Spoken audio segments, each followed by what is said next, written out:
నా స్తోత్రాలు. మీ అందరికీ నా వందనాలండి. సవాలు చేసిన గోలియాతు ఇశ్రాయేలు ప్రజల మీద జయం పొందాడా? ఇశ్రాయేలు ప్రజల పక్షముగా ఎవరు నిలబడి ఉన్నారు? యుద్ధ భూమిలో ఎవరు వచ్చారు? సాధ్యమైనంత వరకు ఈ వీడియోలో తెలుసుకుందాం. నా స్తోత్రాలు. మీ అందరికీ నా వందనాలండి. 40 రోజులు గోలియాతు ఉదయము సాయంత్రము ఇశ్రాయేలు ప్రజల మీదకి ఉదయం సాయంత్రం కూడా సవాలు చేస్తున్నాడు. రండి, మీ సైన్యములో ఒక వ్యక్తిని నా యొద్దకు పంపించండి, వాడు మేము యుద్ధం చేస్తాం. ఎవరు గెలిస్తే మీరు గెలిచారా, మేము మీకు దాసులుగా ఉంటాము, మీరు గెలిస్తే మేము మీకు దాసులుగా ఉంటాము, మేము గెలిస్తే మీరు మాకు దాసులుగా ఉండాలని గోలియాతు అలాగూ ఒప్పందం చేసుకుంటాడు.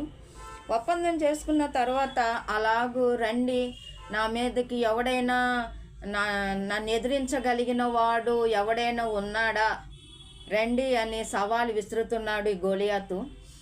ఈలోపు దావీదు ఓ పక్కన అభిషేకం పొందుకొని, గొర్రెల కాపరి కదా దావీదు, ఆ ఎడారిలో గొర్రెలతో దేవుని స్తుతిస్తూ ఆరాధిస్తూ ఆ విధంగా దావీదు ఉన్న ఆ దావీదుని మరి రాజు దురాత్మ పట్టినప్పుడు, ఇశ్రాయేలు ప్రజలకి మొదటి రాజు సౌలు రాజు, ఆ రాజుకి దురాత్మ పట్టినప్పుడు దేవుడు సౌలు రాజును తోసివేశాడు.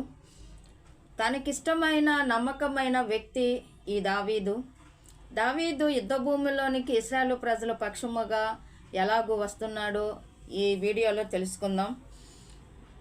యెషయా దావీదు తండ్రి యెషయా, అతనికి 8 మంది కుమారులు, 7 అందులో 3 యుద్ధ భూమిలో ఉంటారు. ఇతనేమో గొర్రెలు కాస్తూ ఎన్నిక లేనివాడు, తల్లిదండ్రులతోనే కానీ అన్నదమ్ములతో ఎన్నిక లేక అందరితో విసర్జింపబడిన దావీదు దేవునితో సహవాసం చేస్తూ దేవుని ఆరాధన చేస్తుండగా ఈ తండ్రి అయిన యెషయా, దావీదు తండ్రి అయిన యెషయా అతనికి ఒక పని చెప్తాడు.